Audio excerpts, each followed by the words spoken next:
He waited 15 years to become a father.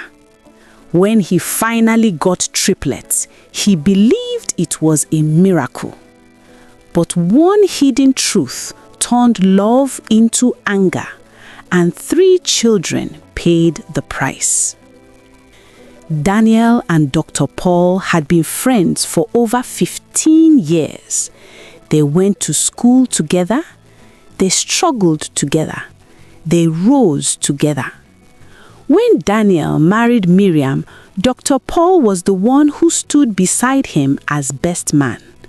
So when Daniel and Miriam could not have children after many years, it was Dr. Paul they trusted.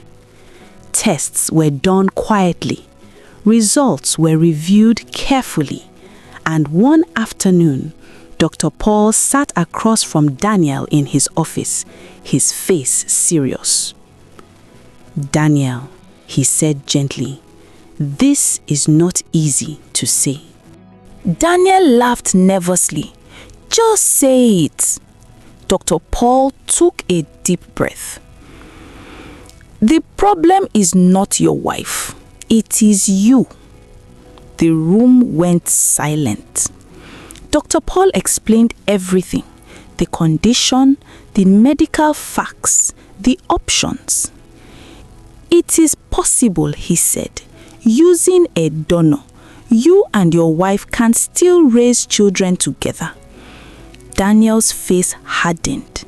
"No," he said sharply. "Never." Dr. Paul tried again. "Daniel, it doesn't change who you are." But Daniel stood up. "I said no. This conversation ends here." He walked out.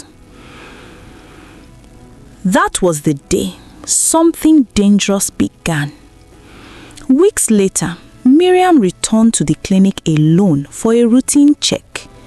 Dr. Paul hesitated before speaking. "Miriam," he said, lowering his voice, "there is something you need to know." She listened. Her hands began to shake. He told her the truth about her husband, infertile. She felt pain, not disgust. She felt pity. She felt fear for him. Dr. Paul explained how Daniel refused IVF, how angry he became, how fragile his pride was. He said, "I told him the truth, but he cannot accept it." Then he paused.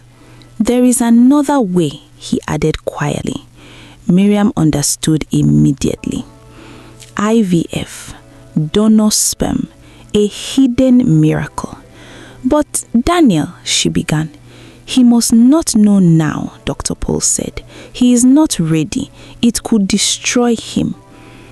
Miriam cried that night. She prayed. She argued with her conscience.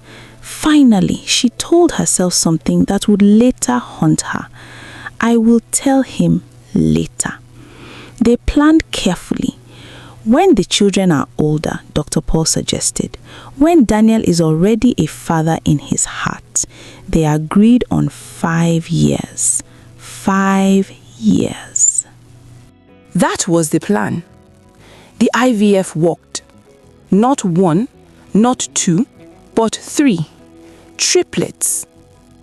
When Miriam finally told Daniel she was pregnant, the news hit him like thunder. For a long moment, he just stood there, staring at her. "Pregnant?" he repeated slowly. "Yes," Miriam said softly, tears in her eyes. Daniel dropped to his knees. He lifted his hands to the ceiling and began to cry. "God has done it. God has remembered me." All the pain of the past years flooded out of him at once. The shame, the silent mockery from people, the nights he pretended not to care. In his heart, this pregnancy was not just a child, it was proof. Proof that he was right. Proof that God had chosen him. Proof that he was not weak. That same day, Daniel could not keep the joy to himself. He dressed neatly and went straight to the hospital, to his friend, Dr. Paul. He walked into the doctor's office smiling like a man who had just won a great battle. "Paul," Daniel said loudly, "do you know what God has done?" Dr. Paul looked up, confused. "My wife is pregnant, not just pregnant." Later they found out it was triplets. The doctor's face froze. Daniel laughed happily, not noticing the change. "You see," Daniel said, sitting down, "I told you I didn't need IVF. I told you God would do it his own way." He leaned forward, his voice full of confidence. "I refused IVF because I believed, and now look, God has proven me right." Dr. Paul felt his chest tighten. He forced a weak smile. "Yes, Daniel," he said slowly, "God works in mysterious ways." Daniel stood up satisfied. "I just wanted you to know," he said. "Faith won." He walked out of the office that day with pride in his steps. Behind him, Dr. Paul sat alone, sweating, silent, because the man celebrating a miracle did not know the truth, and the people who knew the truth were too afraid to speak. When the babies were born, Daniel cried openly. 3 boys, healthy, handsome. He held them proudly. "My sons," he said again and again. He named them Destiny, David, Donald. He would often shout, "My 3 Ds," and he would laugh happily. The community praised him. The same people who once whispered now congratulated him. Daniel felt restored. But pride is a fragile thing. As the boys grew, comments began. "They don't resemble you," people said casually. Daniel laughed, but the seed of doubt had already been planted. By the time the boys turned 4, Daniel was no longer at peace. He watched them closely, their smiles, their eyes, their features. He compared, he counted, he doubted. But he never asked his wife, because asking meant accepting the possibility of weakness. Instead, he chose silence, and silence turned into suspicion. One afternoon, without telling anyone, Daniel went for a DNA test. He told himself it was for clarity. The result came back, 0% match. Daniel felt the ground disappear beneath him. He did not think of science. He did not think of doctors. He did not think of IVF. He thought of betrayal. Daniel's anger was quiet, deadly quiet. He smiled around his wife. He laughed with the children. But inside him, something dark grew stronger each day. He felt humiliated. He felt mocked. He felt fooled. Instead of confronting his wife, instead of calling the doctor, instead of asking one question, he made the worst decision of his life. For days, Daniel did not sleep. He watched the children play. He watched them laugh. And in his twisted state of mind, he saw them not as innocent children, but as living proof of betrayal. He convinced himself of something dangerous. If they are not mine, they should not exist in my life. That thought was evil, but anger made it feel right to him. One evening, when Miriam was away helping a neighbor, Daniel was alone with the boys.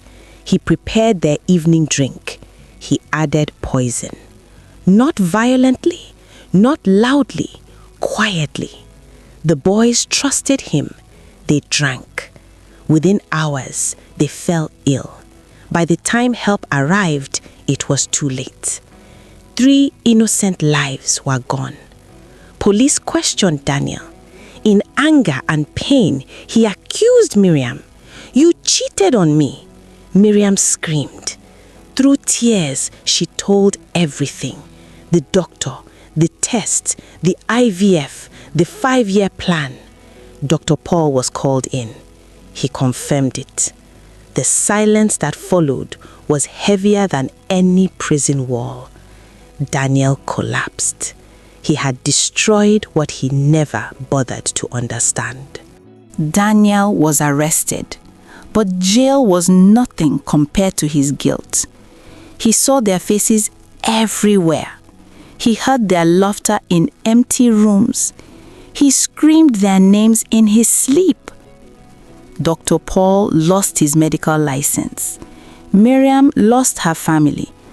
Everyone lost something, but the greatest loss was irreversible. This story teaches us, never act in anger.